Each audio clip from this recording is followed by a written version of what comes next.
Good morning छात्रों।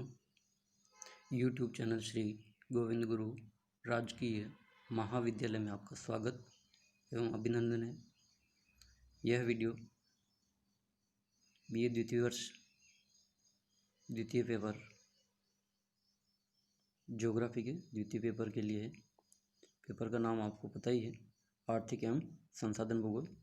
पिछले video में आपने संसाधनों का अर्थ एवं परिभाषा देखी थी, उसके बाद में उसका वर्गीकरण। अब है संसाधनों का संरक्षण। तो संसाधन जो है उसका संरक्षण क्यों आवश्यक है? क्योंकि संसाधन क्या है, जो बन गए हैं, जो प्रकृति प्रदत्त, उसमें मानव द्वारा सामान्यतः उसमें बहुत ज़्यादा तीव्र गति से या अल्प समय में उसका विकास नहीं किया जा सकता है। जबकि जनसंख्या एवं जनसंख्या जो भी है पृथ्वी पर, उनकी आवश्यकता नित्य प्रतिदिन बढ़ती जा रही है। इसलिए क्या है, संसाधनों का संरक्षण आगे अपने भविष्य की भावी पीढ़ी के लिए बहुत आवश्यक है। तो संसाधनों का संरक्षण, कंजर्वेशन ऑफ रिसोर्सेज। गत 2 शताब्दियों में विश्व के सामाजिक, आर्थिक एवं राजनीतिक क्षेत्र में जो आश्चर्यजनक परिवर्तन हुए हैं एवं उथल पुथल हुई है, उसमें जनसंख्या का कुछ देशों में अत्यंत तीव्र गति से बढ़ना, औद्योगिक एवं तकनीकी शक्ति के फलस्वरूप कारखानों में उत्पादनों का वृहत मात्रा में किया जाना और जीवन के प्रति भौतिकतावादी दृष्टिकोण के अपनाए जाने के कारण या उसके फलस्वरूप संसाधनों का अविवेकपूर्ण यानी बहुत ज़्यादा यानी उसका बिना सोचे समझे उसका विदोहन करना प्रमुख दशाएं हैं, घटनाएं हैं। इन सभी तथ्यों का सम्मिलित प्रभाव अनेक जैविक एवं अजैविक संसाधनों की बड़ी मात्रा में इनको हास कर रहा है या कमी हो रही है इसमें। तो इस कारण से क्या है, इनको विनष्ट यानी नष्ट होता जा रहे हैं ये। तो इनको रोकना ही क्या है, संसाधनों का संरक्षण कहलाता है। तो फलस्वरूप यह माना जाने लगा है कि निश्चित सीमा के उपरांत संसाधनों का उपयोग इतनी तीव्र गति से किए जाने का परिणाम मानव के हित में नहीं होगा। आज सबसे बड़ी समस्या निरंतर बढ़ती हुई मानव की आवश्यकताओं तथा सीमित संसाधनों के बीच निरंतर संघर्ष की है।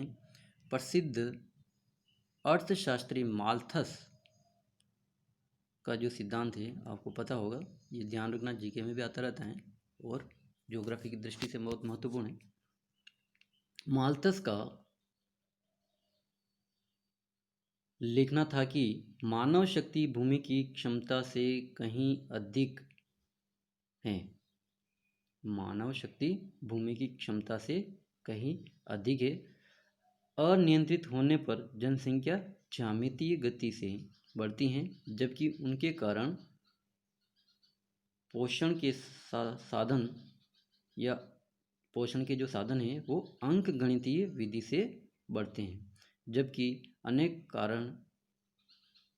उनके कारण पोषण के साधन अंकगणितीय से बढ़ते हैं। इससे स्पष्ट है कि जनसंख्या वृद्धि में से मानवीय अवधारणाएं बढ़ेगी, मानवीय आवश्यकताएं भी बढ़ेगी, क्योंकि जनसंख्या बढ़ेगी तो मानवीय आवश्यकता भी बढ़ेगी। जबकि इन आवश्यकताओं की पूर्ति की संसाधन कुछ सीमित मात्रा में है। उससे ऐसी स्थिति उत्पन्न हो जाती है कि अनवीकरणीय संसाधन कुछ समय के बाद समाप्त हो जाएंगे और उत्पादन बढ़ाने के लिए हमने भविष्य के लिए सुरक्षित संसाधन भंडारों का भी प्रयोग शुरू कर लिया है। इसका अर्थ यह है कि हम उन संसाधनों को भी समाप्त कर रहे हैं जो भावी पीढ़ियों की संपत्ति है। यह एक गंभीर समस्या है और जनसंख्या की दृष्टि से जनसंख्या की वृद्धि तथा प्राकृतिक संसाधनों के उपयोग में संतुलन आवश्यक हो गया है। और संसाधनों की संरक्षण की जो परिभाषा है वो बहुत सारे जो विद्वान हैं उन्होंने अलग अलग अपने अनुसार दी है। तो इसमें क्या है, प्रेसिडेंट टॉफ के अनुसार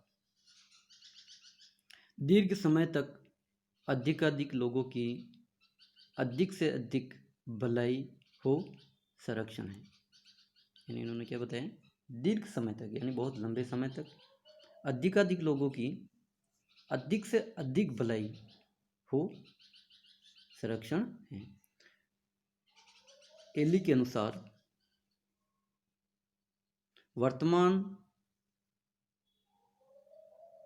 पीढ़ी का भावी पीढ़ी के लिए त्याग ही संरक्षण है। इनकी बहुत शॉर्ट परिभाषा है।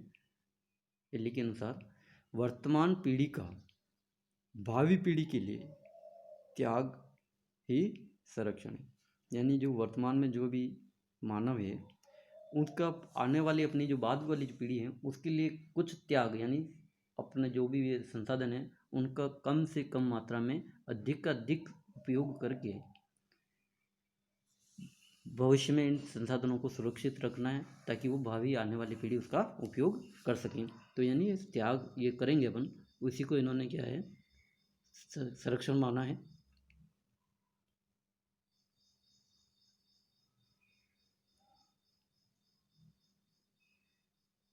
रोमन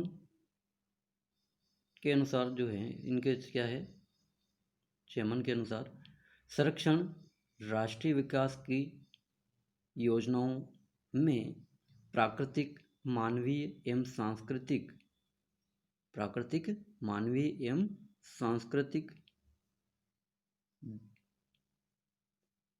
धारणाओं या घटनाओं के द्वारा है जिसके अधिकतम आर्थिक एवं सामाजिक सुरक्षा सुनिश्चित होती हैं।